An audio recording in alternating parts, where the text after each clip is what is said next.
Well, good morning. Give me a second to get organized because I'm a planner and I got to do things my way. So, just want to quickly introduce myself because I know when people hear Steve Scheel, they have another guy in mind half the time. That being my father. So my name is Steve Michael Scheel. I just recently retired from Scheels after 35 years with the company. I started out stocking shoes. I was a cashier, I worked in freight, I sold, I was an assistant store leader, a buyer.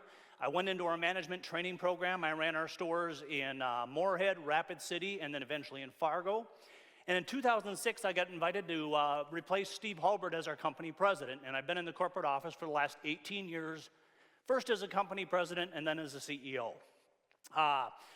I've had the same journey as everybody else at Scheels, and it's, I think what makes us, one of the things that makes us a little bit different.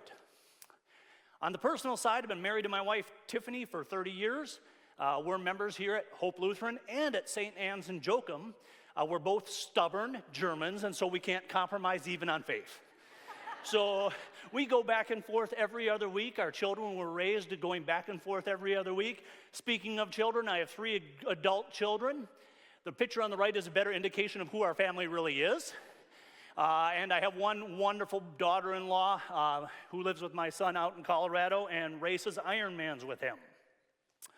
So that's enough about me. And I'm going to kick off my presentation talking about Scheels and what we do in leadership and for action at Scheels. And so I want to start by saying that I believe actions are louder than words when we're talking about faith or when we're talking about leadership. And as a matter of fact, I've got a couple Bible verses that I really like, and I'm going to just read Matthew. But let your light so shine before men that they may see your good deeds and glorify your Father in heaven. I think the way that we as leaders and as Christians can most affect people is by showing them our good deeds. It's by living the faith every day and letting people see it. Accordingly, about the first 2/3 of my presentation today is going to talk about leadership at Scheels. Now, Scheels is a very large organization. We have over 12,000 associates. We have 36 locations. We're retail. I get it. You're different. Your organization is different. You might be a nonprofit. You might be a small retailer. You might be a repair shop. So I can't tell you how to do this in your situation. I'm just going to tell you what we've done at Scheels, and hopefully you can take something from that you can apply in your workplace. And I'm going to do this by really talking about our 3 goals at Scheels. And we have 3 things we talk about regularly at Scheels. Number 1 is our company goal. This is our what. Our goal is to be the best retailer in the USA in the eyes of our customers, associates, and business partners. That's our what. Our how is our leadership goal. We're going to take great people, we're going to immerse them in our culture, we're going to help them become great at what they do while enjoying their full or part-time career at Scheels. And our why is to do good in our communities. That's our mission statement.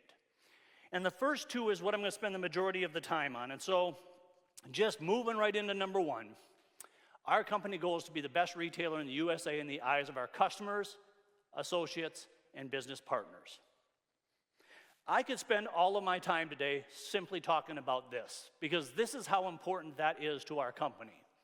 We've spent years and lots of time refining this statement to be what we believe is the right statement for our company. And I think you might sit there and say, now what does being best retailer in the USA have to do with faith-forward leadership? And I think it's very important that any company goal is worded correctly so that you put the focus where it needs to be. And we believe this puts the focus where we need it to be at Scheels. You'll notice it doesn't say the largest. It doesn't say the most profitable. It doesn't say we want the most locations. It doesn't say any of those things. It says we want to be the best to our people that we serve. I want you to think about your organization's goal for a second. Can you measure it numerically? In retail, there's a lot of them that measure it numerically. They talk about their sales. There's lots of retailers out there that say they want to be the best or the biggest. They say they want to have the most locations. And I will tell you that if you are measuring your goal as an organization numerically, you're probably not people-focused. I even say that applies in the worship place, where if you say, we want to have the most people attending our church, you might get away from having the effect you need to have on the people who are already here. And that's how we look at it at SCHEELS. We don't want to be the largest. We want to be the best. Now, there's nothing wrong with being the largest. Okay? In the retail world, we hear all the time about evil businesses and how CEOs are evil, how profit is evil, et cetera, et cetera, et cetera. And I'm here to tell you, and I'm going to take a little sidestep here, profit is not evil. As a matter of fact, if you are a leader of your organization, no matter what kind of organization it is, you have to be financially stable to be able to make the impact you want to make as an organization and as a leader. Profit is not a bad word. Profit is how we succeed so that we can make the impact we want to make. And no matter how good your intent is, if you can't pay the bills, you can't make the impact as an organization. Profit's not bad. Now, profit for profit's sake, that's too far, right? If you are worried about being the most profitable retailer in the USA, I can guarantee you, you don't make the impact you can. You don't treat your people the way you should. You don't treat your customers the way you should, because you're going to make every decision based on the bottom line. When we talk about donations at SCHEELS, and we'll get to that near the end of my presentation, but we consider that almost like tithing. And if profit for profit's sake is the most important thing for your company, I can guarantee you, you don't look at donations that same way. So now that I've talked a little bit about what best in the USA isn't, it's not about being the largest, it's not about being the most profitable, I want to talk a little bit about what it is. Oops, sorry, I hit the wrong button there. Being the best to your customers and your associates and your business partners changes the focus from numbers to people. I'm going to talk first about our business partners, and I'm going to work my way through all three of those things. Oops.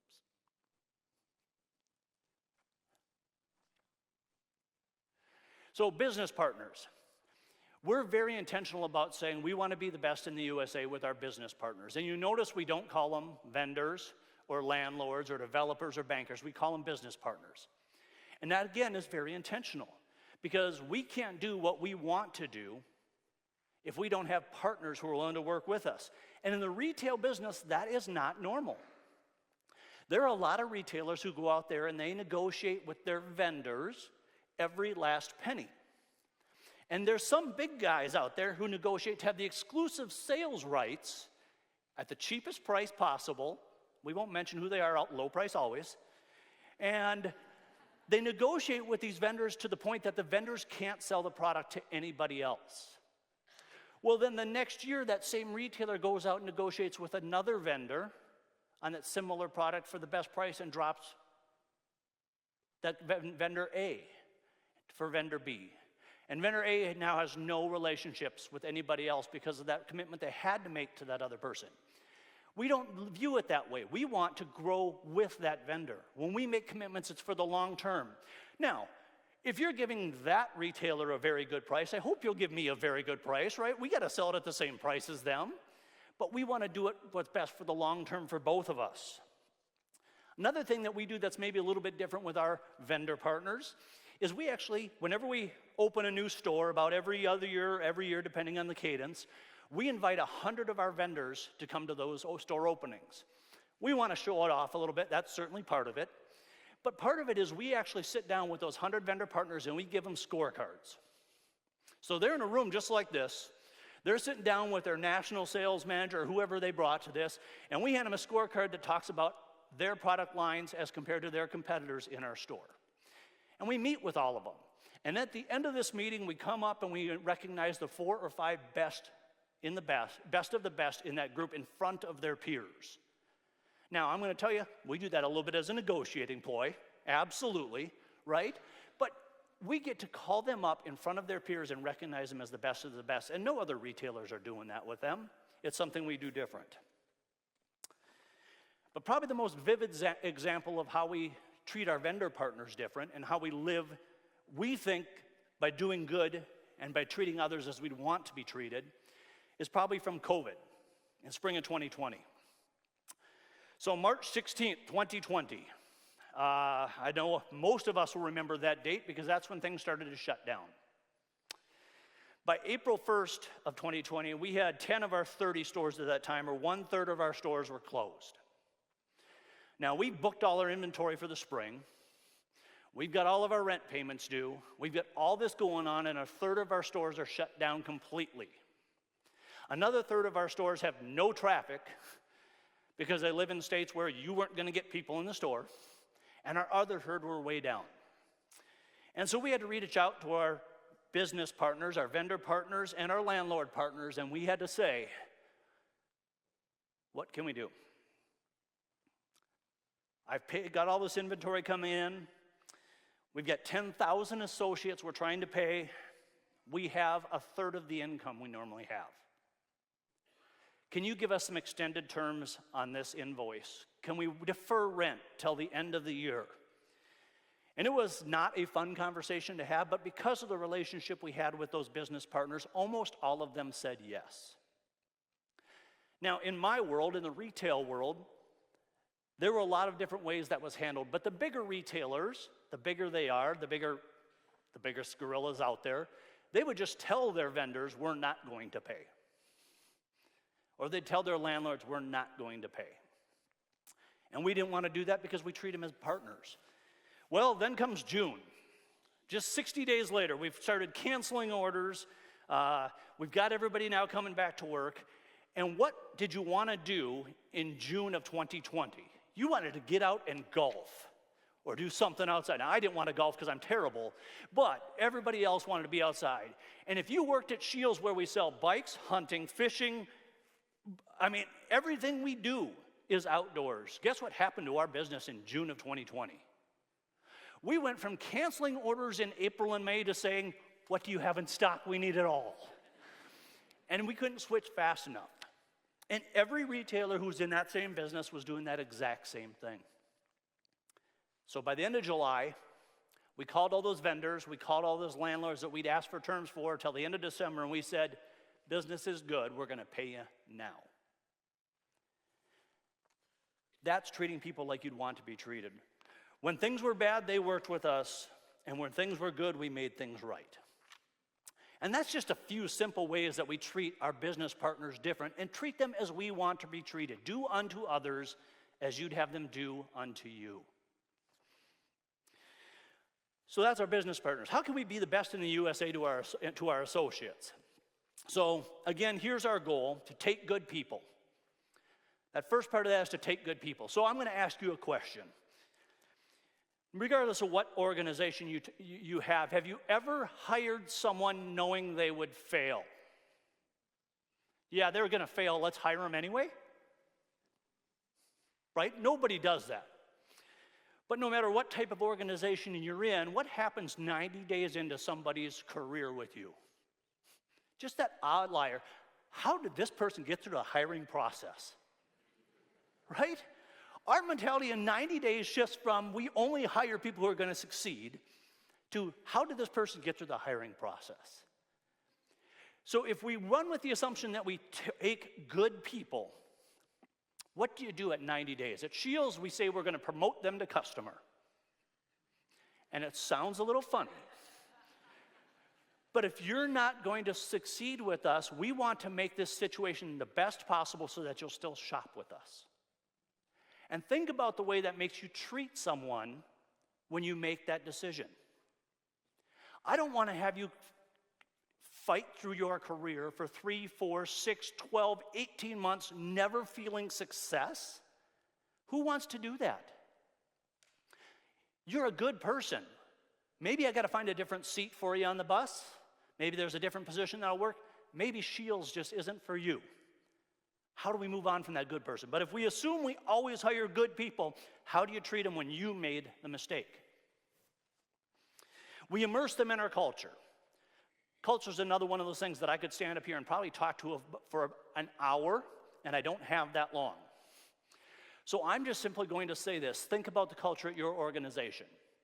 When you hire a new person and you put them on the sales floor at SCHEELS, who are they going to be working with, and do you know that the vast majority of people they're going to be working with live the way you want them to live at SCHEELS. Breathe the way they want to breathe at SCHEELS. Or as we say, those of us who've been at SCHEELS for a long time, do they bleed SCHEELS yellow? If you remember our ugly yellow shirts. Right? That's culture.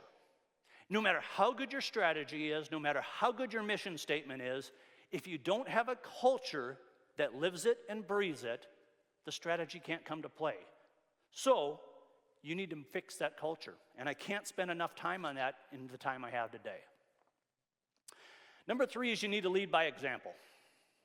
I've lived by this my entire life. Don't ask somebody to do something you won't do. And boy, that's tough to do sometimes. But was there ever a better example than Jesus Christ? Wash their feet.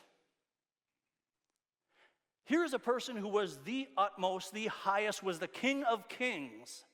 And he got down on his knees and he washed the feet of his disciples. What you do to the least of them, you do for me. Lead by example. At SCHEELS, everyone in our leadership at SCHEELS grew up at SCHEELS. What do I mean by that? We don't have a single, we have one person, we have one person who we hired to be a leader at SCHEELS. Every other person started out, whether it be in our sales floor or in our buying office, and worked their way to a leadership position. We have done every role. And so we can teach them what to do. We can lead by example. And I think that's incredibly important.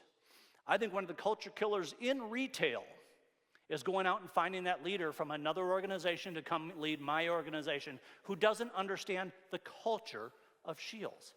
Culture trumps strategy. Number 4 is we help them become great at what they do. I got a couple quick books I'm going to recommend here. You know, if you haven't read Jim Collins and Good to Great, I would recommend that. There's a lot of great things in that book, but one of the things he talks about is getting the right person on the bus and getting the right person on the right seat on the bus and making sure that we get people on our team who are the right people before we worry about what we want them to do. My grandfather was never a man to mince his words. And he once said, we can train a monkey to do this job. Oh, come on, Grandpa, it's a little bit more complex than that, right? But you got to hire for attitude, and we'll train for everything else. You got to have the right people on the bus, the people who will live and breathe your culture. Another book I'd recommend is Maxwell's 5 Levels of Leadership, John Maxwell. I love John Maxwell's 5 Levels of Leadership, especially when it comes to developing leaders. Are they positional? Are they relational? Are they productive? Are they reproductive? Are they pinnacle? Those are the 5 levels of leadership, and it is exactly what we teach at SCHEELS. It's a fantastic book to read about how to develop leaders within your organization. And probably one of the best books to talk about leadership is the Bible. Jesus taught all the time, and he taught at the level of the people he was teaching to, not at the level of his understanding of God. His stories, his parables, all the time were teaching people at their level. What a great example for what we can do as leaders and how we can develop people. And the last part of our being the best in the USA in the eyes of our associates is helping people enjoy their career at SCHEELS. Retail's tough. We work evenings, we work weekends. Our full-time people probably work 40, 45 hours a week normally, and come Christmas time, they're going to do 45 to 50 a week. On their feet, 8 to 10 hours a day if they're a salesperson. Retail's tough. Sometimes those good people don't work at SCHEELS because retail's tough. You will spend more time in your career, those 30 to 40 years you will work full-time with your coworkers than you will with your wife and your friends. No matter what you do, you need to enjoy what it is. You need to make sure your people can enjoy working with you. Because if they don't, life is too short. I've had great people at SCHEELS that I've sat down and I've said, you know what? I just don't think this is for you. I'd love to have you work at SCHEELS for your career. You're the right type of person, but you just don't seem happy. Do you really want to do this for the rest of your life, evenings and weekends? Well, no. Let's find you something else. Right? Let's promote you to customer. Let's find you something you can love doing every day of your life. Because life's too short. You know, I gave a similar presentation here a few months ago to a group of businessmen and ladies, and unbeknownst to me, there was the father of one of our associates sitting in the crowd. And Ryan is a assistant store leader at our store in St. Cloud, and wonderful young man. I've had a chance to sit down with him many, many times. One of the things I do as CEO when I go around is I sit down with every one of our assistant store leaders one-on-one for 15 minutes every year. And so I know who Ryan is. And Ryan, wonderful young man, and his father, you know, at this meeting stands up and says, "Hey, I got to tell you a story about SCHEELS." And he proceeds to tell us about Ryan was in a terrible ATV accident a few years ago, will probably never walk again. And he talked to us about, Ryan was concerned about, is he going to be able to work at SCHEELS? Do your people love working for you like that? We wanted to love on Ryan. We did everything we could to accommodate. He's back and he's working in our store and he's doing whatever we can have him do because he's the right person to work at SCHEELS. But I don't know that everybody loves working for their employer like that. And what a story, and what a great testament to making people enjoy their career with you, even in retail. The third part of our goal is being the best in the USA to our customers. And I want to focus on that word. You'll notice it doesn't say all customers. And I think that's an important distinction. As a leader, as a Christian person, it is impossible for you to make everybody happy. You can't do it. Jesus walked the face of this earth to save everybody, and the people he came to save put him up on a cross.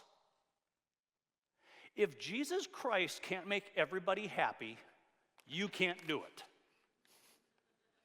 Accept that. Accept it.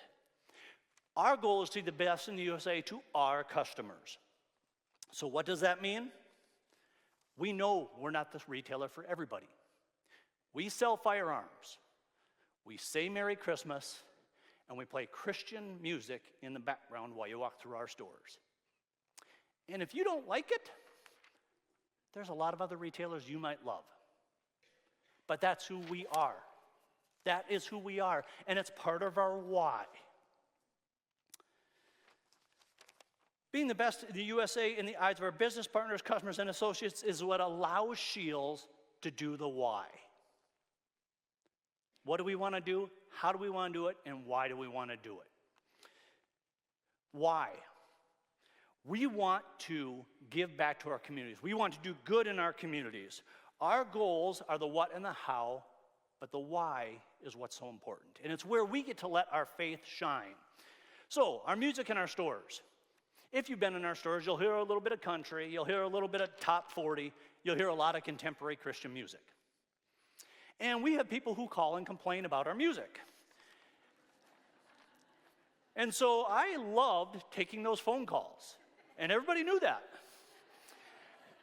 And so the call would come into the corporate office, somebody's going to call and complain about the fact that they hear Jesus Saves coming over the radio.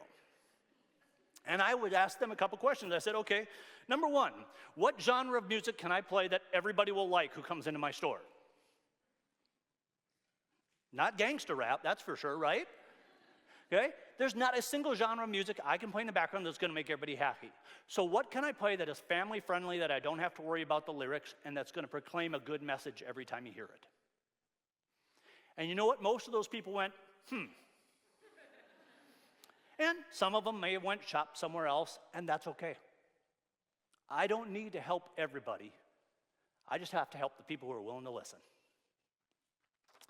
Second part of what we do to do our message is, if you've been around for a while, you've seen these ads.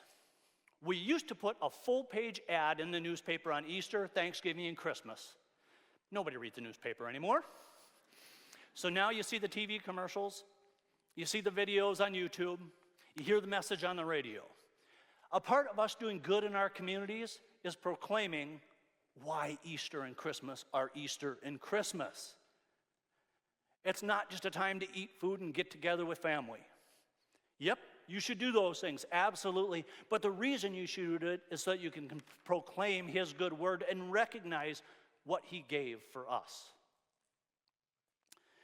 This is part of the why at SCHEELS, doing good in our community. We say Merry Christmas at SCHEELS. It's going to start probably the day after Thanksgiving, where you can get that argument, is it Halloween or Thanksgiving when you should start putting up your Christmas decorations? We're going to wait till closer to Thanksgiving, okay? But we're going to say Merry Christmas. Merry Christmas and Happy Holidays. Let's be inclusive. Let's get everybody to want to come there and hear the message, even if it's just Merry Christmas. Let's just start with the little words. And the other part of the thing, the why at SCHEELS is our supporting our communities. And we look at donations at SCHEELS almost like we're supposed to biblically look at tithing, which is we give first. We don't give with what's left over, but we give first. Every year, when our stores set their budget for the year, we have a specific requirement about how much they give back to their communities. And that's not optional. You have to give that back. And we have several different ways that we give back. Number one is our stores. If you need a donation to help support your fundraiser, go in and talk to our store leaders. They'll be more than happy to support as many of those as we possibly can. And sometimes it's a $50 retail item that you can auction off for free. Sometimes it's a cash commitment, depending on what your organization is, depending on what you're doing. But our stores are required to do that. We have a program at SCHEELS called SCHEELS Helping Hands, where we pay our associates time to go volunteer, just like they're at work. Encourage them to get out and become more than just a retail associate, but to give of their time and their talents, not just their treasure. Number three is we have one, and I'm not gonna lie, we stole this from Bell Bank. We call it SCHEELS Gives Back. And it is our associates, our full-time associates are each given money every year from SCHEELS to go give to the community in any way that they see fit. We've had associates who went to gas stations and just paid for gas for people for a day. Or went and helped a family who was having trouble making ends meet and bought them food. We've had them pool and help a family with medical resources. We've had them pool and help an organization that was looking to do something special.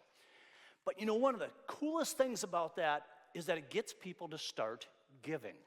It introduces that giving back of the dollars. And if you can do something like that, even if it's just small, to get young people today to start giving back dollars, time and treasure to their community, to get everybody doing that, it's funny what that inspires. You're going to go out to the gas station, or you're going to go help someone in need with food, and SCHEELS is giving you X number of dollars. Maybe you'll put $50 of your own into it and help out just a little bit more. And you get them to start giving back and helping people in their community. And then the last way that we give back is through our foundation. Now, our foundation is a very different foundation than a lot of them, but in that we only support what our stores can't afford. So you go to the SCHEELS here in Fargo and you're raising money for Project X. And the store says, man, that's awesome, but we don't have that kind of budget. They can then reach out to our foundation, which will help support them, support you. Okay? And again, we have requirements about giving a certain amount back. And I think that's a little different than most other retailers in the world. It's our actions that we hope will lead people to treat people the way we want to be treated and to see His word in action. I believe that in our world today, people need to see you do it before they'll even can contemplate doing it. Nobody likes being told what to do.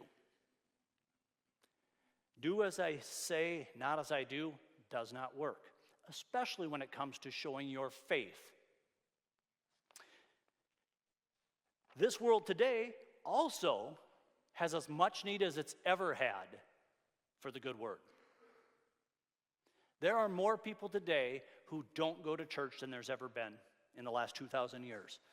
There's more people today who aren't raised in families like Amy's, who are teaching them from day one about the good word. And they are very resistant to hearing us as leaders do it. But I think that's probably why some of us are scared of doing it, is because we're afraid we're going to chase people away. And so I'm going to encourage you as a leader. You will never make everybody happy, so preach the good word. You're not going to make everybody happy, so talk about your faith. Live your faith. Show them your faith so that they will listen to what you have to say. We have an opportunity as leaders to show faith in action every day. Your organization has an opportunity to reach out and touch people in your community in ways that many of us never dreamed of. Live your faith by the golden rule, and it's as simple as doing unto others as you'd have them do unto you. You don't have to be in their face. You can do those little things, but if you live with faith and action, you can show people the right way. And so I encourage you, don't be bashful. Don't be concerned about making everybody happy. Live your faith in your workplace, show your faith in your workplace, and we can make a difference as leaders, no matter what type of organization you're leading. So thank you very much for your time. Good luck on being a faith forward, and God bless everyone.